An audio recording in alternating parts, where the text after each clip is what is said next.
Good evening, everyone, and welcome to today's session on regulatory changes which we are expecting from 1st April 2024 onwards.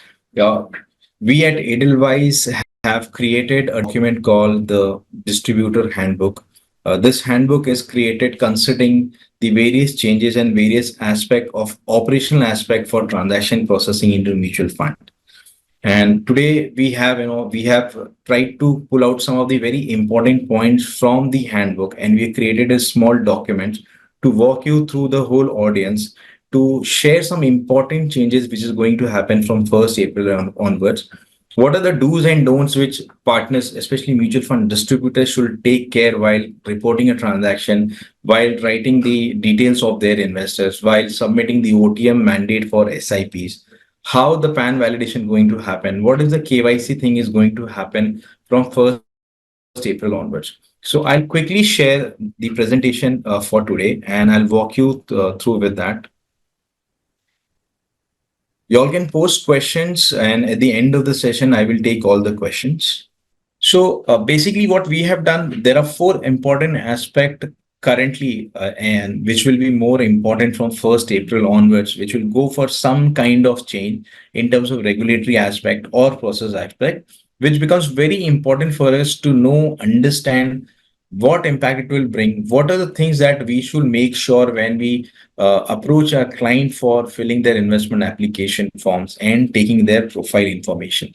We have bucketed them into four parts. One is PAN, second, folio related thing, third, kind of validations required, four is other stuff.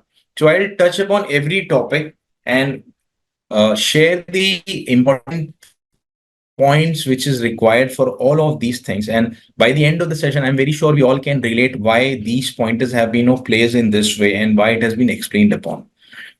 I'll start with Aadhaar PAN linking. Though Aadhaar PAN linking has been very common now amongst everyone, everyone knows what Aadhaar PAN linking is and why it is required for mutual fund investment. But one aspect is still missing and still little on a gray area, gray side amongst the NRI clients. As we all know, NRI clients need not to have Aadhaar.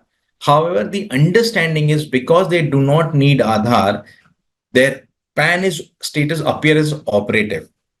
So what happens, when an individual clients have an Aadhaar, he goes and links on the income tax database, and that's how the PAN status appears as operative. However, someone who is an NRI, when I say NRI, by his status of residence, not by the declaration when he has opted for a PAN. For example, someone would have taken PAN couple of years back when he was a resident individual. Now he's staying abroad for education purpose or maybe for work purpose or any reason for more than 181 days. And by virtue of that, he is an NRI. By virtue of stay, he's an NRI, but in the PAN, when the PAN was obtained, he was a resident individual. So when such NRI invests with us, whether it's an NRI or an resident individual, we send the PAN information to income tax repository and we get the status whether it is operative or inoperative. Now, because NRI are not mandatorily to have Aadhaar number, that's the reason the linking of PAN Aadhaar is not mandatory for NRIs. However, income tax repository will not know whether you are a NRI or RI currently. So it's very important for non-resident individuals to go and update their status in income tax database. Once they update that status in the database, their status will appear as operative. So when we send their PAN information for verification of Aadhaar PAN linking, the status what we receive is operative. We never receive the status where the Aadhaar is linked to the PAN or no. We only receive whether it's operative PAN, it's a non-operative PAN, or it's an invalid PAN. When I say invalid PAN, there is a possibility we have captured an incorrect PAN because of data entry. So income tax sends the reverse information, whether the PAN you have sent is valid, it's operative, or it's inoperative, or it's an invalid PAN. So especially for all our NRI investor, lot of query come across stating that, my client is an NRI, then why do you need Aadhaar PAN linking? He's not eligible. Yes, he's not eligible, but the declaration, the updation of his NRI status in income tax database becomes very important to appear his PAN as operative and to avoid any kind of hindrance for their investments. Now, second is KYC validation. This is one of the very important change, or not a change, but it's a very important updation which is going to happen So this was supposed to happen on 1st January, but there were extension across for 3 months. Now, 1st April is the go live date. What is KYC validation? So we all must be aware. Last year, KRAs were doing, KYC verification for investors who has made KYC through Aadhaar. So emailers and SMS were sent on those email addresses of those clients, and upon successfully delivery, those KYC were considered as valid KYC. Means the validation is completed. There were a PML regulation which states that you are supposed to do 5 parameter validation of any KYC. The first parameter is the address, second is the email address, third is the mobile number, fourth is whether the name of the investor is as per PAN card records, fifth, whether Aadhaar PAN is linked or not. So, investor proof, all those investors KYC are validated because KRS can actually validate their address, their mobile, their email. Mobile email by sending email and SMS. The delivery confirm that the span and email and mobile is a valid thing. Name what is mentioned on the KYC is gets validated with PAN card income tax database. And whether PAN and Aadhaar is linked or no, that is also validated to income tax. So when Aadhaar is provided as a proof, all these 5 parameters are validated. Hence, the status of any KYC made through Aadhaar always appear as validated. Now, what about people who have given documents other than Aadhaar? For example, passport, driving license, voter ID, or any government issued address proof of ID proof. These KYCs are appearing as registered and verified. So in today's world, till 31st April, there is no restriction, there is no differentiation between these KYC. You're free to invest wherever you want to. However, KYC with status registered and verified, which are generally made with the use of address proof such as passport, driving license, voter ID, or any Narega card, or any government issue ID proof, valid ID proof. These KYCs will have restriction from 1st April. When I say restriction means if they want to invest to any AMC where they have never invested before, a modification of KYC request has to be submitted with investment application. Now, when modification request goes with the application form, the modification of KYC is done as we are doing currently today. So the same modification. If you're giving Aadhaar as a proof for modification, most likely if every document is proper, the KYC will appear as KYC validated. However, if the document such as passport or any other non-Aadhaar based documents provided, your KYC will still get modified. The address which is mentioned on the document will get updated. The modification date will also get updated. However, the status will appear as registered or verified. You have invested with AMC A in past and that AMC has done his KYC. So client has a relation with that AMC, so he can invest with this AMC anytime in future. Now he has done modification with AMC B. And because he has provided a proof through which validation cannot happen, his status still appearing as verified or registered, he can continue to do investment with AMC B. Now, if he wants to do investment with AMC C, again the process of modification will have to done because that AMC have to do the KYC.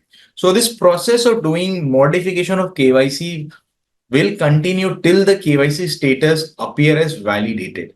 Now, what is the document required for a KYC status to appear as validated and not verified or registered is the Aadhaar. So if you're doing a modification of KYC, so it is suggested that we should submit Aadhaar as a document so that multiple modification for doing investment in different AMC is not required. The third set of KYCs are still KYC with status registered or verified. However, those KYCs were made on address proofs such as your rent agreements or utility bills, which has a limited validity. So even in today's world, when address proof like rent agreement or utility bills are given, it is only considered if it is not more than 3 months old. So KYC, existing KYC made with such address proofs will go under hold from 1st April onwards and they will call for a modification completely. Now, again, the modification process for registered and validated KYC is the same. If you're doing a modification, you're giving any other proof other than Aadhaar, then your status will appear as verified or registered. That means you can invest with AMC where you have done KYC. However, during modification, if you're giving Aadhaar, a valid Aadhaar, and the validation is completed, then the KYC status will appear as validated. Then no further KYC modification is required for mutual fund investment unless there is a really change in address in modification. Third is PAN verification. So PAN verification in current world, what was happening? Any PAN which is coming in the system for investment, the name as per PAN was verified. What mutual fund industry, what RTA used to do, we used to send this PAN number and the name to income tax database, and we used to get reverse information. Now this reverse information has the name of the PAN card holder, which is an investor in our record. So there are system which checks the fuzzy name name logic. So it checks 66-65% name matches there, like first name and the last name is matching. That auto match is done. In case there is a failure in this auto match, then an eyeball check happens. So generally, you will find in terms of especially women investor, the name in the PAN card may be, a premarital name, but the name in the investment, maybe the bank details and all are post-marriage names. So in this situation, what happens? Generally, the last name, there is a mismatch. So such case comes for eyeball verification. And because for such cases, marriage certificate and other documents are attached with investment, the eyeball verification get passed through and the investments are taken care of. However, income tax department has issued a circular basis of investors data protection policy. They have clearly stated from 1st April onwards, if any PAN is sent for verification, the PAN, the name as per PAN card or income tax repository, and the date of birth, all the three parameter has to be passed. So now what has become mandatory from 1st April, which was not mandatory in the industry as of now, the date of birth and the name as per PAN records. Because in today's world, in mutual fund industry, people used to have a tendency to write name as per the convenience, like first name, initial of middle name, and then last name, which was not exactly the name, declared in the PAN card database. And second, the date of birth was never mandatory for mutual fund industry. But now, 1st April onwards, the first parameter for PAN verification would be the PAN name and date of birth. So all AMCs, if you see every AMC's investment application form for now, it will have that reference, please write name as per PAN card or PAN records. So when 1st April, if I get a new client in my record whose PAN is not verified in past, so there may be two set of investors, one who have already invested with us, whose verification has happened in past, do the current process. Second, a new client who's coming for the first time. So this first time investor whose PAN is not verified, his PAN will go for, or her PAN will go for verification. The three parameters will get checked. If all these three parameters, we get a verification confirmation from income tax, the application will go through. So very important change which is happening in this section is KYC validation, the status. Second, the PAN verification. Now the question would be, where do I find my client's KYC status, whether he's validated or he's registered or verified, or his KYC is on hold or rejected? So for us, KFintech is the RTA. So they have made this provision report number 247, where you can see the status of PAN. So earlier the status were appearing for KYC as yes, no, which is now updated as verified, validated, or on hold. So you'll always know that this client of mine, his KYC is validated. That means he can invest in any other AMC without any modification required. For investors whose KYC is appearing as verified, and this investor has never invested in AMC or BAMC, and now he wants to invest, then the modification is required. And lastly, very important, whenever you're filling a new client's application form, please write the name as per PAN card or income tax database. Now, generally, people may not remember what was the name they have declared in the income tax database, but the PAN card is always handy with the investor. So please take the PAN card, write the name as per the PAN. These are the two very important changes effective from 1st April. As of now, we have not received any communication or extension. So we assume 1st April, these validation will go in process, they will be live. So transaction will be processed with these two validation, provided any last minute extension is received by the industry. The second section is folio related. So we all know now nomination is mandatory, and there has been a multiple extension. I think more than 18-month extension has come in different intervals. The last extension what we have is end of November. So someone who is not given a nomination, he is not waived off of this requirement. If you have not given a nomination and you don't intend to give a nomination, then it is very important you have to submit a declaration that I or we do not want to nominate. Someone who is not nominated, my recommendation, my suggestion would be we should always suggest our investors to always have nominations. So someone who is not nominated, please suggest them to complete their nomination. And if someone is willingly do not want to nominate, then they have to submit the nomination declaration. Whether you want to have a nominee, you don't want to have a nominee, the declaration has to come in. The second important validation is for email and mobile validation, which is also linked to the validation related to the section 3 of two-factor authentication. SEBI has said because now a lot of communication to investor goes in digital form, either SMS or email or through multiple channels. Now, what happens if you capture an email or a mobile which is not valid and you still keep communicating on that information and client never receive the communication? Hence, when a transaction comes in, a folio is created, the email or the mobile mentioned on the application form, it goes for an auto validation.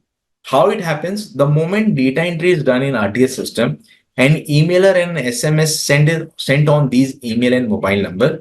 If it is delivered, it is assumed this mobile email is success is the right number and is stored in the system. If it doesn't get delivered, so there are multiple ways of failures. One can be a hard bounce, one can be a soft bounce. Hard bounce means this email or SMS will never get delivered to the email address because the email address does not exist or it's an invalid email or mobile number. Soft bounce may be client is not in a network, so the SMS is not getting delivered, or your email mailbox is full, or the email has went and dropped in your spam mailbox. So for soft bouncer, it is still considered as a valid email address because we know this email address exists. Only there is challenges to deliver, maybe because of ABC reason, which are not permanent in nature. Now, for email mobile, the another validation what SEBI has recommended to do, we are also supposed to check the email or the mobile provided in an investment do not belongs to any distributor, any RIA or any AMC employee. So in case if you're submitting any investment which belongs to your family and your email mobile is mentioned on that application form, so it is very important to flag it as a family flag. So there is a declaration on these sections where you have to mention whether it's a self or it's a family flag. For example, if your ARN has your email address and you're doing an investment of your family member and there you're saying it's a self email address, now system identifies these two email addresses are appearing in two different PANs, and the latest application states that belongs to that particular person. Now I already have an email address to one particular PAN. Another PAN is coming and claiming this is a self email address. System do not accept it. It rejects that and that email address is not stored. So to avoid such situation, it is always advisable to use the relevant flag available in the investment application form. Now, there are family flag as self, family, spouse, power of attorney, and so on. So whichever is best suited, please take that so that the email address is stored in the system and it is not rejected. Folio without PAN PKRN, this is a very common known thing. Every folio need to have PAN. If investment is not, it's an requested for a non-related PAN means PAN exempted KRN number. Then in those situations, please have the PAN updated or the PKRN updated. Only updating PAN or PKRN number will not suffice. The PAN number which we are updating in the investment or PKRN number, they both have to be KYC compliant. So if your client has very historical, very old investment where PAN was not required, please have the PAN updated. In case if you're updating the PAN, make sure the KYC status of that PAN is validated or verified. In today's world, transaction under all such folios where there is no PAN, no PKRN are completely restricted. Client cannot do any redemptions, cannot do any additional purchase. The SIP installment doesn't go through. Even the brokerages are withheld as per regulations. The next validation we do is two-factor authentication, which I stated above. In two-factor, if it's a digital mode of transaction, the delivery on email and mobile is validated. The parameter whether this email mobile do not pertains to another PAN is validated, considering if the flag is provided. In physical world, this two-factor authentication is done by means of signature, physical signature vetting. Second important requirement is of NPO and UBO. Last year, March 2023, the government of India has issued circular in relation to PMLA, where the requirement of NPO and UBO has been tweaked a little, enhanced a bit, I can say, or maybe the requirement has been updated. What is NPO? What is UBO? I'll just quickly take it upon that. NPO means non-profitable organizations. So a common question, who falls under non-profitable organization? So generally trust and societies, they fall under non-profitable organization category. Even in trust, not all trust or societies may come under an NPO thing. Generally religious trust or charitable trust or societies, they fall under NPOs. So whether you are a religious trust or you are a private trust or you are a family trust, the declaration whether you are an NPO or no is important, it's mandatory. So for existing a trust, there may be multiple emailers, randomly coming to clients and to partners by RTA, by MC. You'll assume, there is a ask to provide the NPOs. Likewise for UBOs, which is ultimate beneficial ownership. So UBO is still mandatory in today's world. It was even mandatory a couple of years back. What has changed? Earlier, the UBO percentage limits were 25% per UBO. So if any of the shareholder who has more than 25 or more than 25% or more than 25, his information were asked in a specific format. Now this 25% has been reduced to 15% by Government of India. So in a very simple situation, assuming any existing client, any existing corporate, there were 5 shareholders having 20% each of shareholding. So in a technical world in past, these people's information were not to be disclosed because their holdings were less than 25%. However, these slab has been reduced to 15%. So now what has happened? Now by virtue of holding, all these people became UBO of that particular entity. So their information has to be provided to AMCs or to RTA. Now for UBO and NPO, if you see the application forms are common across industry. The reason these forms have been, built or designed by both the RTS together and lot of AMC officials coming together so that there is no confusion about this information, what is asked for. Because one client may have investment in multiple AMCs and he may need not to, get confused. AMC is asking UB in a different format, B is asking in a different format. So these formats have been simplified and made common across the whole mutual fund industry so that client do not have to go through multiple round of form filling. So if you have investment in two AMCs belonging to two different RTAs, I think two UB or two NPO forms will suffice. The only important thing I would want to tell, the data exchange between RTA doesn't happen. So if you're submitting a UBO at CAMS based AMC and you have investment in KFintech based AMC as well, so CAMS will not share the UBO or the NPO information to KFintech and vice versa. So if you have clients who are investing in both AMCs served by these two RTAs, so you have to submit two forms, for one form for each, so that two form goes and your client information becomes very proper in RTA's record. One change in UBO has happened. Earlier, if there was no UBO, then you did not to provide any information. In the recent changes, which has happened last year, if there are no UBOs, assuming, none of the shareholders are more than 15%, everyone is 14% and less. Then the SMO. SMO means senior management official of that entity detail have to be provided, maybe the CEO, CFO, and the director. So whether you are supposed to mention the UBO information or you're supposed to mention the SMO information, that is very clearly articulated in the application form of UBO. So when you read those forms, you'll understand, okay, I have, a UBO who's more than more than 15%. So his information is required. But one of my client doesn't have anyone more than 15%. So the senior management official information will be required on that particular form. So this is the requirement for NPO and UBO.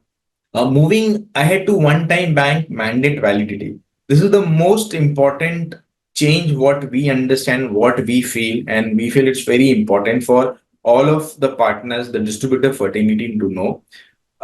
This change, there was a regulation or there was a circular by NPCI, National Payment Commission of India, last October, where they have stated the validity of mandate cannot be for till end of 2099.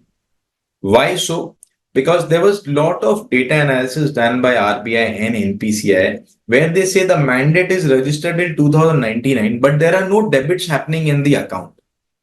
Maybe possibly because client has stopped his SIP, or they have the SIP is terminated, or the SIP is taken only for 2 years, but the mandate is registered for perpetual period, which is 2099 in current definition. So NPS says that to cut such numbers of mandate getting registered, which are infinite in nature, never ending at bank's record. So they said the maximum validity can be 30 years. Now, when this circular came, it came, effective immediately. So there were a lot of deliberation in the industry and representation to NPCI, because in our industry, a lot of physical application forms are already circulated. So to have them replaced overnight is a not possible task. And even some of the facilities, some of the special plans, their tenure can be more than 30 years. So there were representations, there were a lot of discussion, and basis of that, first an extension came. Okay, this 30 years is still continue till 99 for some period. And while this extension was given, a fresh circular came which state that the maximum limit of a mandate can be 40 years and it cannot be more than 40 years, which is applicable from 1st April 2024 onwards. Now, what change is important? What is that we should know on this mandate? I will quickly display the mandate which should be used from 1st April onwards. So this is a mandate which is still a common mandate. If you see, everything looks like the same. But if you see something above signature, where above point number 14 and just below point number 13, there's a narration called maximum period of validity of this mandate is 40 years. So this narration is explicitly mandated by NPCI to have it on all mandates which are submitted from 1st April onwards. NPCI systems are designed in such a way when a mandate is getting scanned and uploaded, the mandate is going to read this narration. And if the system do not find this narration on the mandate, they will reject the mandates. So there are two places where the validity of 40 years have to be mentioned. One is right above the signature. One is right below the from date and to date section.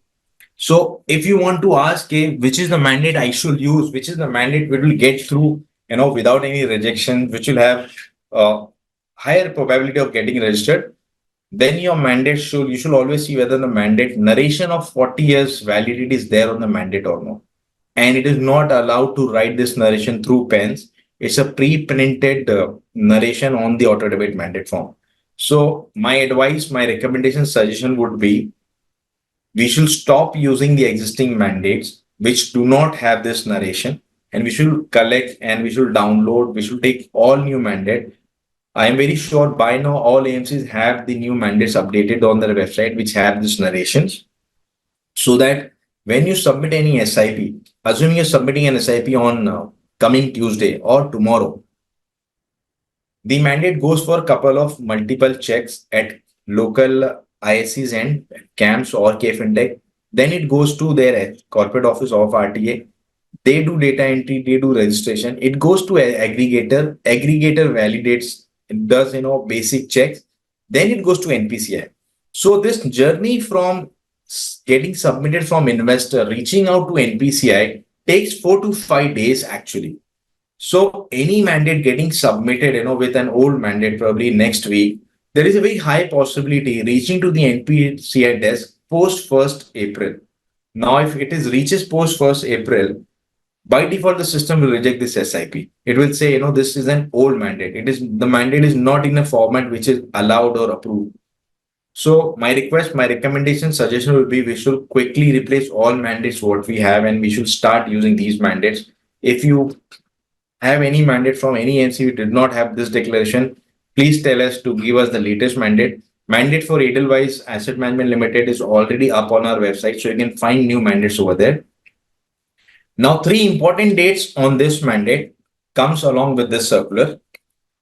This mandate has technically 3 dates in different sections. If you see on section number 2, it is a date of mandate. So ideally, this is when are you submitting an application? So assuming if you're submitting an application on 1st April, the date at the top you'll write 1st April 2024.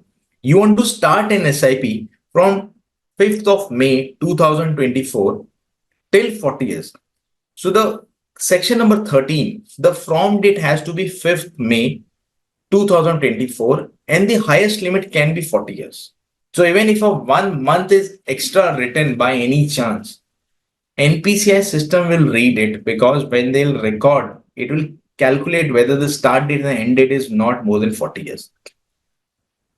Now, the date which is above at point number 2 and the date which is at point number 13. So the mandate date and from date, the gap between these 2 dates can be not more than 120 days. So for example, any mandate which has a date at 1st January, the from date mandate cannot be after 120 days. Assuming you are saying I am submitting a mandate with the date with 1st January, but the from date is 5th May, it is not allowed because it is crossing the maximum limit between the mandate date and the SIP date of 120 days.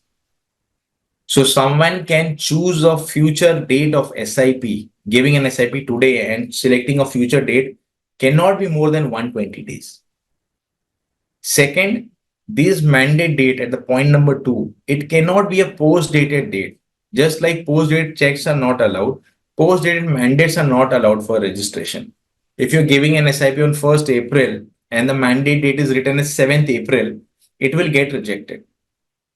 Third, in case by any chance this mandate is not registered by NPCI or it is rejected and there is a request to represent this mandate, the maximum days allowed for representation is 120 days from the from date. So if your from date is 1st April 2024, then the maximum time for us to present this for registration at NPCI is 120 days within. If this mandate is missed to register, we want to re-register this mandate, then the limit is 120 days. If a request comes after 120 days to register the same mandate, that mandate will get rejected. So 120 days gap between mandate date to the SIP start date, 120 days maximum for registration from the from date. The 2 dates, the mandate date cannot be a post-dated mandate, just like a check. So this is very important, means as of now, we have not seen any circular talking about extension. So 1st April, just make sure any mandate which you're using it should have these narrations.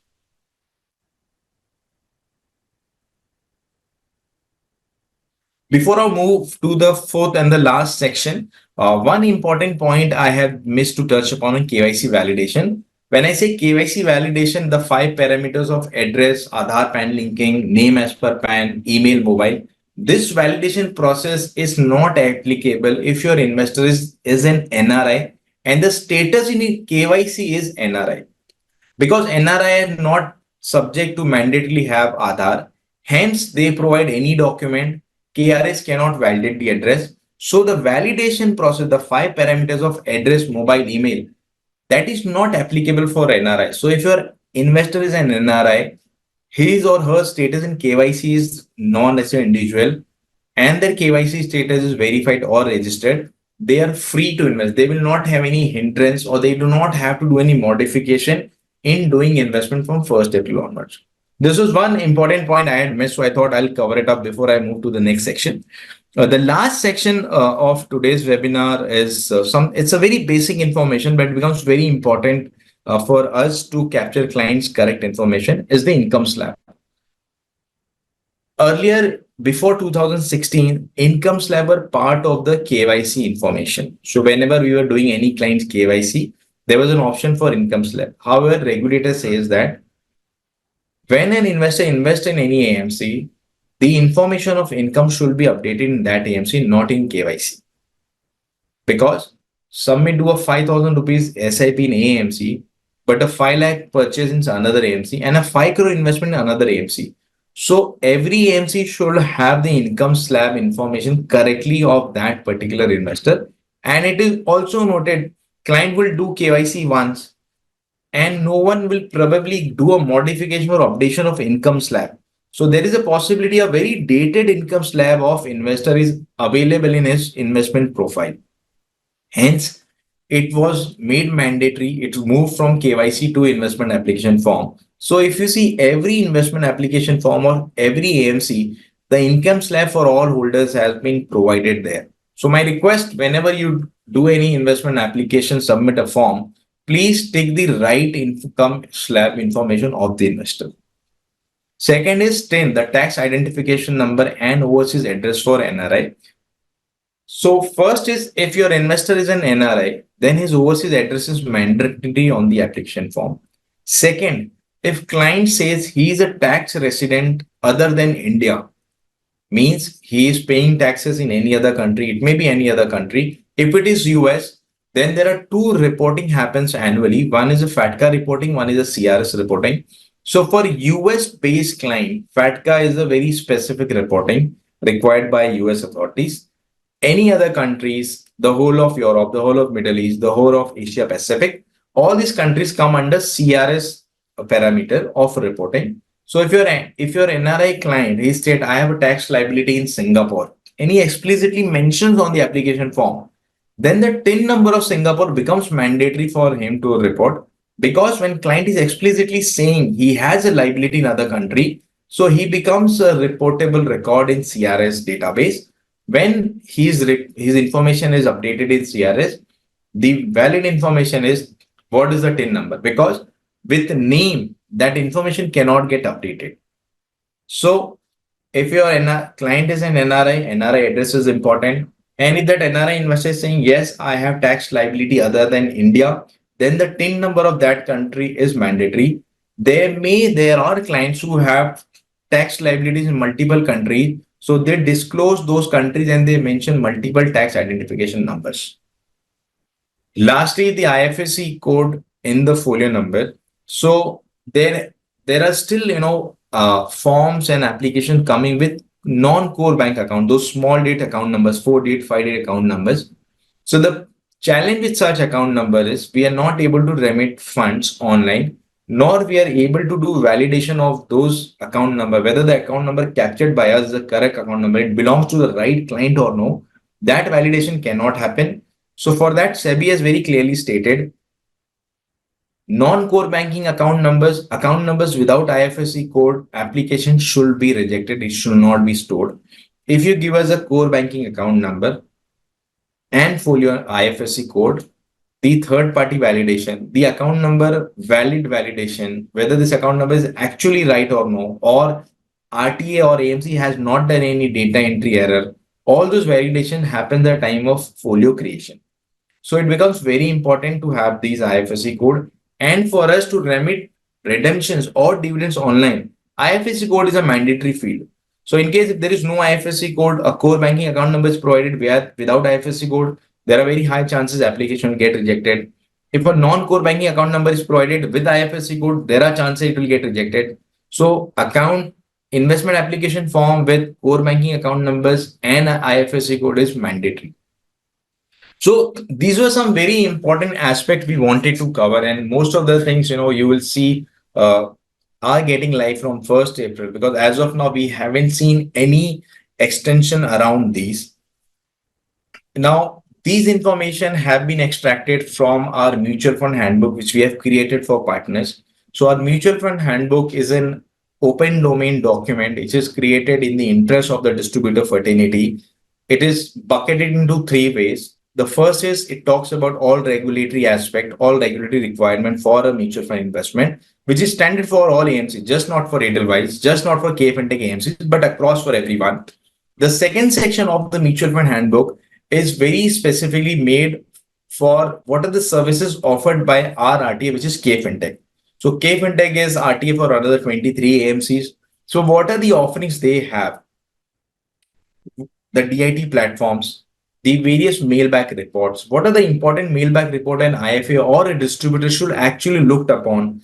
Which are the mailback report? Which are the downloadable report? All of these quick information is available in the handbook. And lastly, we have stated exclusive offering of Edelweiss, our website, our DIT platforms. What are our scheme? What are the features? What are the turnaround time? What are the documents required, processing our NCTs? So that's how we have tried to cover. This slide is part of what we have made in the handbook. The whole handbook cannot be discussed in 1 hour session. Hence, we thought the important aspect which is going to happen from 1st April should be discussed and should be shared with partners so that they all are aware of this information and make use of more so that the transaction coming from 1st April are not impacted. So with this, I end my session and I'll check if there are questions. I'll read out the question and I'll try to answer all of the questions. Okay, so I already have a few questions. The first question is how to update status in income tax department. So when you log into income tax site, there is an under the profile option, you have an option to update. So for NRI, there is a specific section, you click on that, you have to update your passport and some of the information are asked by the income tax portal. Once you submit that, it goes for validation. Once that is validated, then your PAN becomes operative for us. Modification of date of birth in KYC can be done in what way?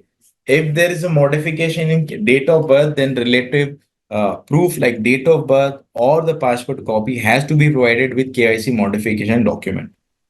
A third question is service request you to please help us in .x and NDML for KYC validation. We have got these requests for many other partners. So for that, I have the partner's name who has raised this question. We'll try to get in touch with you and we'll try to help you with that.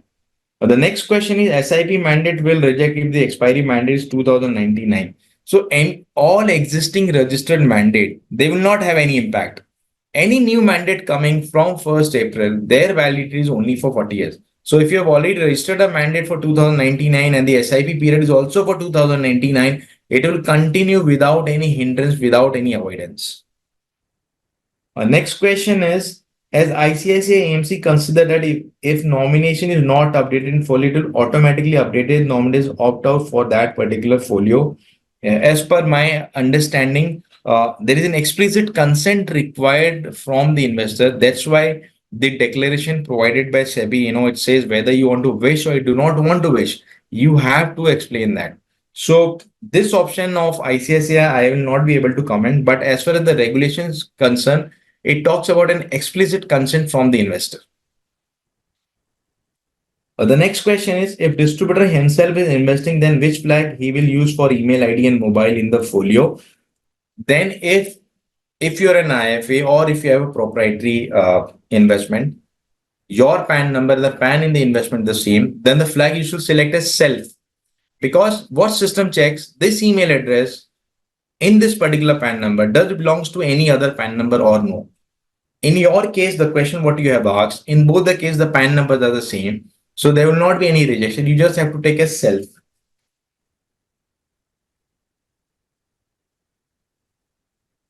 The next question is, if name on PAN card is different from what is there on income tax portal, as while making PAN card, there is a facility to keep your name abbreviated. Like I can keep my name on PAN card SK Mittal, whereas my full name is Saroj Kumar Mittal. For South Indian, this is a common practice. So the request or the instruction what the AMCs and all agencies who are doing PAN verification receive, the name as per income tax PAN or the name as per PAN card should be passed. So either of the name passed should get validated.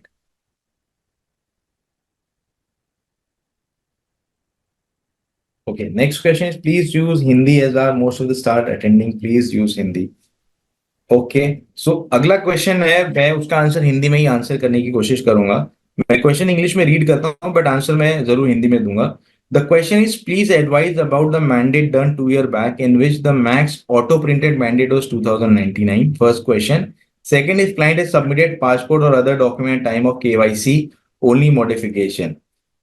सो पहला पहला जवाब है कि अगर आपका कोई भी mandate 2099 साल के लिए रजिस्टर्ड है, ऑलरेडी रजिस्टर्ड है, तो वो एसआईपी आपकी चलती रहेगी.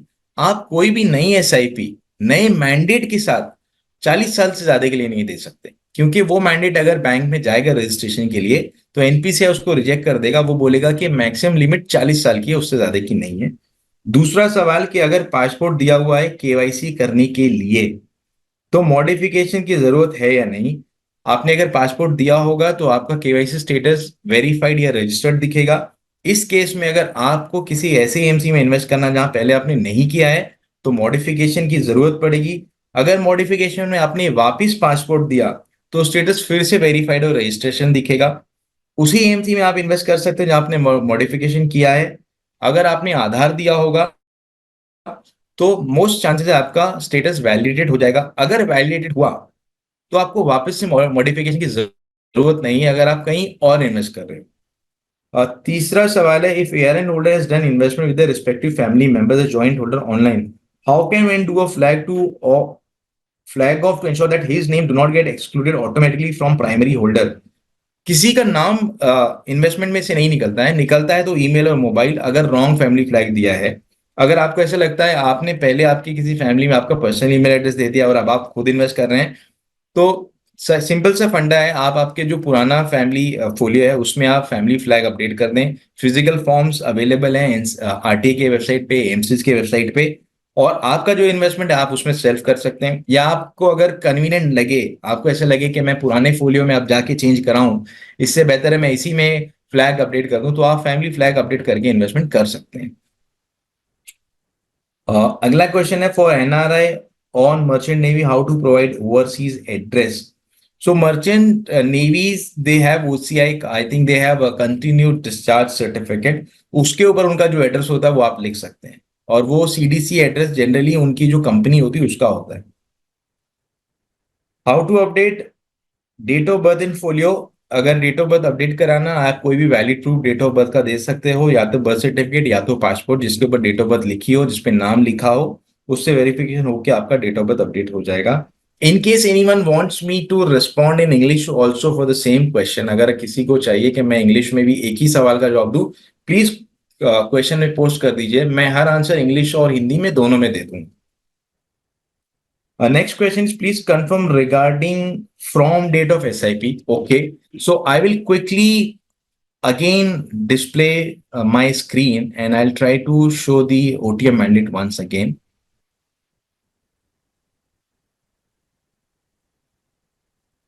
So this mandate, ये mandate में टेक्निकली 3 जगह पे डेट्स लिखी हुई हैं, एक पॉइंट नंबर 2 पे और 2 पॉइंट नंबर 13 में. पॉइंट नंबर 2 है मैंडेट डेट, यानी जिस दिन आप इन्वेस्टमेंट सबमिट कर रहे हैं आप वो डेट लिखोगे. दूसरा पॉइंट नंबर 13 में आपको कब से कब तक की एसआईपी करनी है, कब से कब तक का मैंडेट रजिस्टर करना, आप वो लिखोगे. सो ये जो फ्रॉम डेट है, उस डेट और जो आपका मैंडेट सबमिशन डेट है उसके बीच में 120 दिन से ज्यादा का डिफरेंस नहीं हो सकता. अगर आज आप 1 जनवरी को कोई मैंडेट सबमिट कर रहे हो और आपने बोला भाई मेरी एसआईपी 10 मई से स्टार्ट कर दो, वो रिजेक्ट हो जाएगी, क्योंकि 1 जनवरी और 10 मई के बीच में 120 दिन से ज्यादा का डिफरेंस है. पर अगर आप यही लिखोगे कि 1 जनवरी को मैंडेट दे रहा हूं और 1 मार्च को एसआईपी स्टार्ट करो, वो स्टार्ट हो जाएगी, क्योंकि इन दोनों के बीच का पीरियड 120 दिन से कम है. दूसरा, अगर ये मैंडेट किसी वजह से मिस हो जाता है रजिस्ट्रेशन के लिए या रिजेक्ट हो जाता है और रिक्वेस्ट आती है कि आप इसी मैंडेट को वापस से ट्राई करो रजिस्टर करने के लिए, तो रजिस्ट्रेशन का जो पीरियड है फ्रॉम डेट जो लिखा, जो सेक्शन नंबर 13 में, वहां से 120 दिन है। तो अगर आपकी एसआईपी आपने बोला 1 मार्च से चालू करो, तो मैं 1 मार्च से 120 दिन के अंदर ही वो मैंडेट रजिस्टर कर सकता हूं। अगर उसके बाद मैंने ट्राई किया तो मैंडेट रिजेक्ट हो जाएगा। Moving to the next question. No online solution for KYC modification. Yes, there is solution for online KYC modification. RTA के डीआईटी ऐप में लिंक दिया हुआ है, वहां पे केवाईसी मॉडिफाई ऑनलाइन हो सकती है। एमसीस के वेबसाइट में लॉगिन सेक्शन के अंदर केवाईसी मॉडिफिकेशन दिया हुआ है। The good part of KYC modification is that अगर आप केवाईसी मॉडिफिकेशन ऑनलाइन करते हो तो वो आधार बेस्ड केवाईसी होती है, जिसमें स्ट्रेट थ्रू आपका स्टेटस वैलिडेटेड हो जाएगा। तो अगर आपने एक बार वहां से मॉडिफिकेशन कर दिया तो आपको दोबारा मॉडिफिकेशन करने की जरूरत नहीं है, प्रोवाइडेड आपकी कुछ और इंफॉर्मेशन फ्यूचर में चेंज ना हुई। If NRI investor KYC register with passport and passport expired, then what happen? If passport is expired, then the KYC will go on a hold.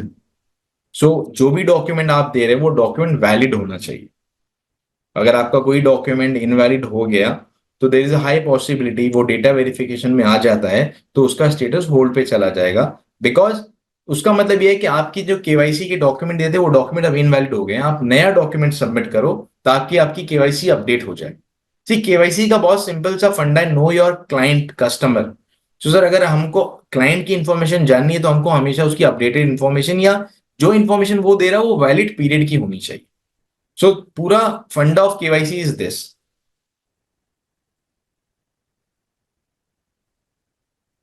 Next question is, in case of NRI, we have given foreign mobile number. How do we get validated? As I mentioned, for NRI, validation process is not required. KRAs try to validate, try to send mobile and SMS. KRA mobile SMS foreign number पे भेजते हैं, उसका response भी लाते हैं। वो foreign number है या Indian number नहीं देखते हैं, जो नंबर आपने लिखा हो उसके ऊपर दे डू दी अटेम्प्ट। अगर डिलीवर्ड हो गया तो ठीक है, नहीं डिलीवर्ड हुआ तो खाली रेस्पॉन्स स्टोर करते हैं। बट डिलीवरी या फेलियर से उनका केवाईसी वैलिडेशन प्रोसेस रिजेक्ट नहीं होता, बिकॉज एनआरआईज के लिए आधार मैंडेटरी नहीं है। तो अगर ये जो वैलिडेशन प्रोसेस है, delivery of mobile email, that is not applicable for NRI. When I say NRI means उस क्लाइंट का स्टेटस केवाईसी के अंदर भी एनआरआई होना चाहिए। What happen if Aadhaar and PAN card name is not matched for KYC modification? Generally अभी आप जो भी आधार पे नाम डालने की कोशिश करते हैं, आप देखोगे वो एज पर पैन ही मांगता है, बिकॉज द रिक्वायरमेंट इज के सारी जगह पे क्लाइंट का नाम कॉमन हो जाए, नाम में यूनिफॉर्मिटी आ जाए। एक जगह अलग नेम, दूसरी जगह अलग नेम, ऐसा नहीं होता। तो आप अगर जो भी प्रूफ दोगे, तो जब केवाईसी मॉडिफिकेशन भी करते हो तो उस वक्त मॉडिफिकेशन के टाइम पे भी वो नाम एज पर पैन वेरीफाई होता है। तो केआरए भी जैसे एएमसी पैन वैलिडेशन करते हैं कि भाई ये पैन पे यही नाम है कि नहीं, वो केआरए भी करते हैं। क्या केवाईसी के सिर्फ आधार ही चाहिए as an address proof? No sir, ऐसा कहीं नहीं लिखा है। आधार से क्या होगा, अगर आप आधार देते हो तो आधार से एड्रेस भी वैलिडेट हो जाता है। बट अगर आप आधार नहीं देते हो, पासपोर्ट देते हो, तो KRA has no rights to go and check passport का रिपोजिटरी। वो पासपोर्ट से आपका एड्रेस वेरीफाई नहीं कर सकते। वो ड्राइविंग लाइसेंस डिपार्टमेंट के पास जाके बोल नहीं सकते कि इनका एड्रेस सही है क्या, बताओ। तो उस केस में वो केवाईसी आपकी रजिस्टर होती है। बट क्या होगा, आप जहां जहां इन्वेस्टमेंट करने जाएंगे, अगर आपने समझो एक एएमसी में इन्वेस्ट किया, वहां पे केवाईसी बनाई थी, वो रजिस्टर्ड मॉडिफाइड है, और आपने पासपोर्ट या कोई और ऐसा डॉक्यूमेंट दिया जिससे वैलिडेटेड स्टेटस नहीं हुआ है, अब आपको किसी नए एएमसी में इन्वेस्ट करना है, तो रेगुलेशन के हिसाब से, रेगुलेशन के अनुसार आपको मॉडिफिकेशन उस एएमसी के साथ करना होगा। तब उस एएमसी के थ्रू आपका मॉडिफिकेशन डॉक्यूमेंट केआरए के सिस्टम में चढ़ जाएगा, मतलब उस एएमसी ने भी आपका केवाईसी किया है। अब अगर आपने वापस से पासपोर्ट या ड्राइविंग लाइसेंस या ऐसा कोई प्रूफ दिया है तो स्टेटस आएगा रजिस्टर्ड। अब आपकी दो जगह इन्वेस्टमेंट हो गए, अब आप तीसरी जगह इन्वेस्टमेंट करने जा रहे हैं जहां आप कभी नहीं किया है, तो वहां पे आपको फिर से मॉडिफिकेशन का रिक्वेस्ट देना होगा। सो ऐसा नहीं है कि अगर आप आधार नहीं दोगे आपकी केवाईसी नहीं होगी, इन्वेस्टमेंट नहीं होगी, नहीं होगी, बट जो मॉडिफिकेशन का प्रोसेस है वो आपको करना होगा। अगला क्वेश्चन है, how can investors name change in all investment mutual fund according to the name and PAN? A simple request letter along with PAN and KYC, it will help you to get the name updated as per PAN। तो अगर आप KRA, Karbi, K fintech based service fund house में एक letter लिख दीजिए, camps में लिख दीजिए, सारे फोलियो नंबर लिख दीजिए, स्टेट कर दीजिए कि भाई ये नाम लिखा था बट पैन के हिसाब से ये सही नाम है, आप सबमिट कर दीजिए, it should get updated. Invest and prosper financial services. Actually, SBI sent a letter mentioning that we have to mention the relationship email address to give consent, as they will remove the joint holder name, that is holder name, from the folio and scheme. So I believe this ये उस case में होगा जहां पे distributor is the second और the third holder in the folio. So ये एक अलग रिक्वायरमेंट है. सो बहुत सारे फोलियोज ऐसे पाए गए हैं जिसमें सेकेंड या third holder is the distributor, और उनका फर्स्ट होल्डर से कोई स्ट्रेट थ्रू नेम मैच से, नाम मैच से, या फर्स्ट नेम लास्ट नेम से, या फिर केवाईसी में जो फादर्स नेम होता है दोनों भी फर्स्ट होल्डर सेकंड होल्डर, उससे प्रूव नहीं हो पा रहा. तो उस केस में हम डिस्ट्रीब्यूटर्स को रीच आउट कर रहे हैं कि बताने कि भाई ऐसा एक फोलियो आया है जिसमें हमने ऑब्जर्व किया है कि आपका PAN as a second third holder है. सो आप प्लीज रिलेशनशिप कंफर्म करिए. अगर आप नहीं कर पाते हो तब मुझे आपका उसमें से सेकंड या थर्ड होल्डर एज अ नाम डिलीट करना होगा. वो एक सेपरेट रिक्वायरमेंट है सेबी से, क्योंकि सेबी ने ये देखा है कि कुछ कुछ फोलियोज में इन्वेस्टर के फोलियो में सेकंड या थर्ड होल्डर किसी डिस्ट्रीब्यूटर का नाम या पैन नंबर स्टोर्ड है. तो उस केसेस में टू वैलिडेट के ये इन्वेस्टर, ये डिस्ट्रीब्यूटर रिलेटिव है, या ये इन्वेस्टर ने जानकर डिस्ट्रीब्यूटर को सेकंड होल्डर बनाया, उस केस में ये कंसेंट मांगा गया है. और ये सारी एमसीज के लिए है. तो पॉसिबली आपको लेटर आया होगा बिकॉज आपका पैन नंबर एसबीआई के किसी फोलियो में होगा. हमारी तरफ से ये कम्युनिकेशन किसी पार्टनर को गया होगा जिसका इन्वेस्टमेंट एडलवाइस में होगा. Why KYC modification required when it is already registered? Because registered KYC जो हैं उसका 5 पैरामीटर्स ऑफ वैलिडेशन नहीं हो सकता, एड्रेस नहीं हो सकता वैलिडेटेड. इसके लिए modification is required.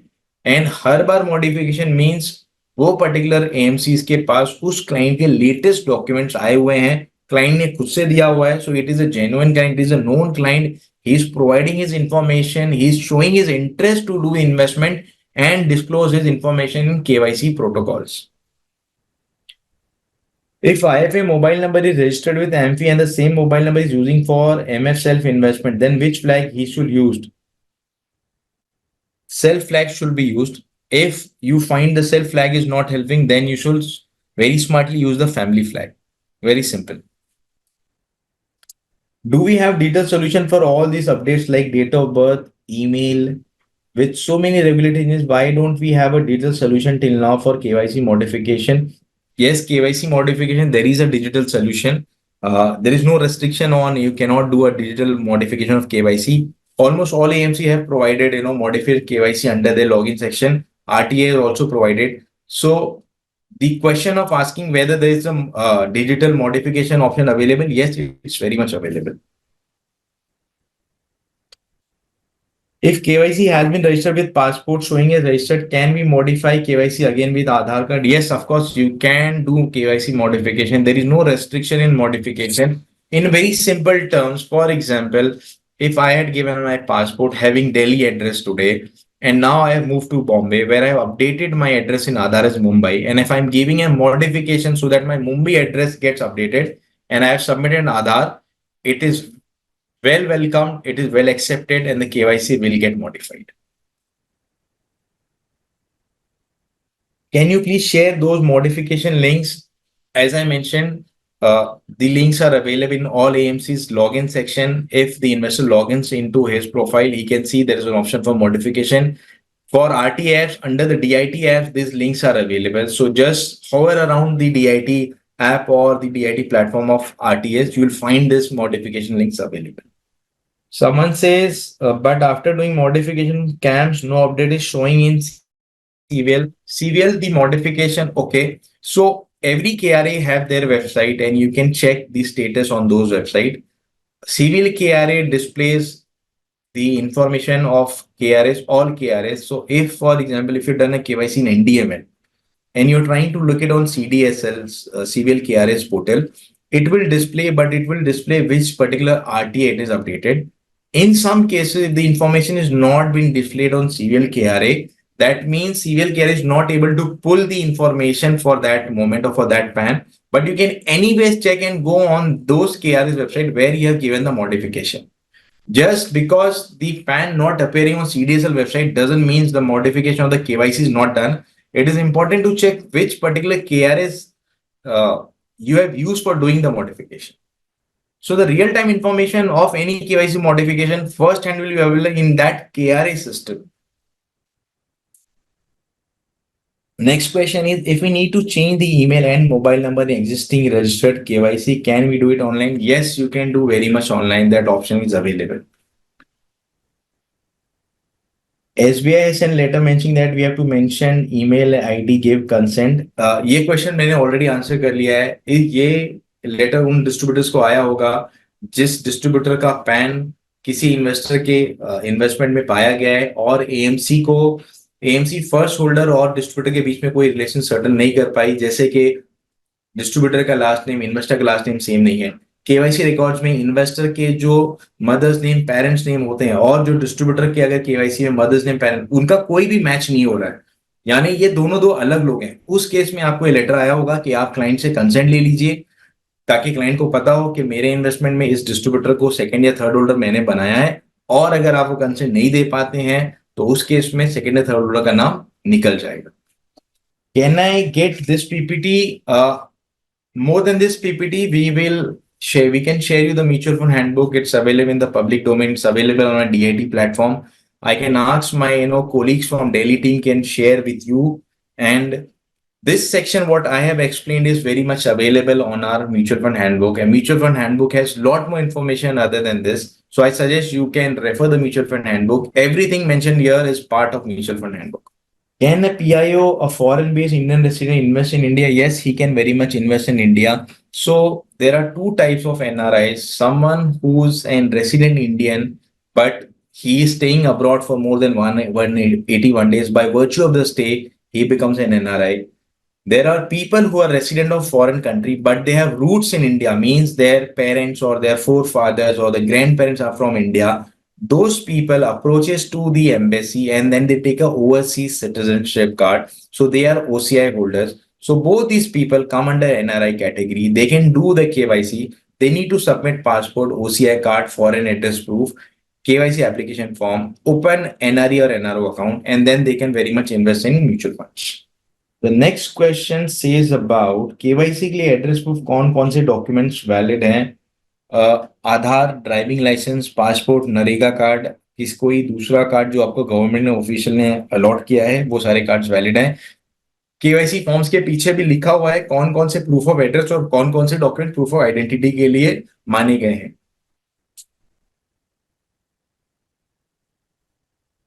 There is any online option for mark family flag validation for email? As of now, I don't think any AMC or RTA provide this option, but yes, there are physical forms available to declare family flag. Someone has a name in PAN as Govind P. Sarathe and the KYC is Govind Prasad Sarathe. Should I update the KYC with modification? You need not to do it. The only thing is when you're writing the name of the next application, just make sure what is there on the PAN so that the validation get passed through. SIP ended and mandated can be different or can be same. They can be different. You can have an SIP for 5 years and you can register a mandate for 40 years. The same mandate you can use. It's an one-time mandate. Then you can use it for lump sum purchase, other SIP purchase as well. Because the mandate validity is still there in the system. It is still registered with the bank. As I know, date of birth can never change. It can be rectified. Case date of birth wrongly captured by RTA. No, there is no restriction in change of date of birth. For example, if you have wrongly mentioned the date of birth in your birth certificate itself and you are able to prove it, then the date of birth on the birth certificate can also get rectified. And subsequently, if you want to get replicated in the PAN investment, you can do that. How to update second holder email and mobile relationship in existing folio? There is a very simple thing. Just fill in the family flag declaration form. Select whatever the appropriate flag is of the relation, self, family members, family flag, spouse, brother, sister. It will get updated. Which is the common platform where we can check all our client KYC validation status? Same NRI. Can we modify KYC for NRI online? These are two questions. The first question is, where do I see KYC status of my client? In RTA mailback report, most likely in 247 report, you can see the KYC status of the client. Can modification of NRI is allowed? Modification of NRI is not allowed because of geotagging. The system identifies that. The KYC is made in CVL. Can we update on Carvi or CAMS link modification because CVL don't give any modification link? Any KYC done at one KRA can definitely get modified through another KRA. There is no restriction that you have done KYC from A KRA. You cannot go and do modification with B. Yes, you can very much do it. That is allowed. Is date of birth to be given existing folio mandatory? For now, the existing folios, all PANs are validated, verified.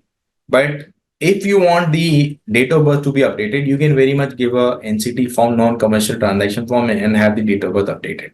There's no restriction where you can't update your date of birth. You can very much update your date of birth. Is it not easy? It is not so easy. Affidavit has not been given for correction of name. So if I understand the question is affidavit required for correction of name? So there are multiple parameters why names are corrected. One, the name was erroneously mentioned, or the name was, I have done some change in my spelling name, or maybe the name has changed because of marital status. So there are multiple reasons where name can be get changed. So there's the reason if there is a correction and there are no supporting document, AMC asks for affidavit. Most likely from April and further onwards, because everything is going to get validated from PAN, the requirement of affidavit may go off, because whatever name you're giving it to us for updation, we are going to verify from income tax database. If that is get parsed through and the same name you have also updated in KYC, then most likely the ad hoc requirement of affidavits may go off.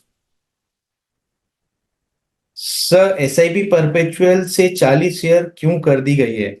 40 साल इसके लिए कर दी गई है कि अगर आपने SIP ली है 5 साल की, जो म्यूचुअल फंड के रिकॉर्ड्स में है, पर आपका जो मैंडेट है जिसमें आपने 2099 लिखा है, वो आपके बैंक में रजिस्टर होती है। तब होता क्या है कि बैंक के पास इंस्ट्रक्शन डेबिट का उस अकाउंट में 2099 तक है, पर 1 साल के बाद उसमें कोई डेबिट होता ही नहीं है। तो बैंक ये चेक करता है कि मेरे पास एक डेबिट इंस्ट्रक्शन है पर उसमें कोई डेबिट ही नहीं आ रहा है। तो आरबीआई ने जब ये डेटा एनालिसिस किया होगा कि इतने सारे मैंडेट इतने लंबे समय के लिए रजिस्टर्ड है, लेकिन 2-3 साल के बाद उसमें कोई डेबिट ही नहीं होता है, तो उनको ये लगा होगा कि लोग सिर्फ लंबे पीरियड के लिए मैंडेट रजिस्टर करते हैं, इतने लंबे पीरियड मैंडेट रजिस्टर करने की कोई जरूरत नहीं है, सो इसको थोड़ा सा कम कर दिया जाए। MF online KYC completed but marital status wrongly entered. Any way to change the status? Yes, you can change the status. You can write to the KRA, inform along with the supporting document. They'll definitely update it. Investments KYC was to be based on bank KYC when it will be done. Common KYC for bank mutual funds and shares.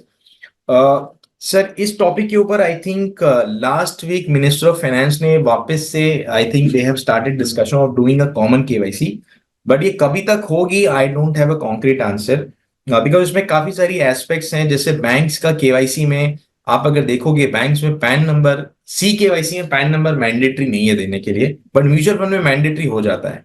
सो ये सारे जो parameters है, bank को 4 important चीज चाहिए, mutual funds को 2 important चीज चाहिए, शेयर्स को कुछ और इंपॉर्टेंट। अगर ये सारी चीजों का मिक्स एक जगह मिल जाता है और सारे रेगुलेटर्स कम अलाइन टुगेदर कि हाँ this is what it can be use by everyone, तो शायद ये सारी चीज होंगी। Government has already started talking. I think a couple of very senior members from the banking industry and other financial sectors have come along. They have started discussion. But ये कब होगा, कब आएगा, I don't have the date for now. But to answer your question, there are discussion around this. Can video KYC for online KYCs for NRIs? As per my knowledge, online KYCs for NRI is restricted for now.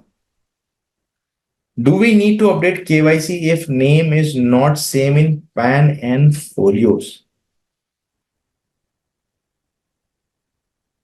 We don't update name as per KYC records because regulation says KYC में से आपको address और contact details pickup करना है, ना आपको pan card record के हिसाब से लेना है, because PAN card is where your filing your taxes, your filing your gains, your filing everything, so that has to be matched. So if you have an doubt कि भाई हमारा pan card में जो नाम है वो केवाईसी में बराबर नहीं है, सो सर आप पहले केवाईसी में नाम सही करा दीजिए और वही नाम को आप म्यूचुअल फंड इन्वेस्टमेंट में यूज कर दीजिए। Okay, I think that was the last question, and So no, I cannot see any more questions. So we can conclude this webinar. Once again, thank you everyone for your very precious and valuable time. It was our pleasure to come on this platform and share these insights. We hope these informations are helpful and useful to you to handle transaction, to avoid any kind of rejections and guide our investor in the right way. A lot of information what we talk about is, again, I repeat, is part of our mutual fund handbook. I'll ask my colleagues in Delhi who have arranged for this webinar to share the handbook with every one of you. And people who are already using our DIT platform, the distributed initiated transaction platform, this handbook is available there. You can anytime download it. So thank you very much. Once again, have a great day ahead. Thank you.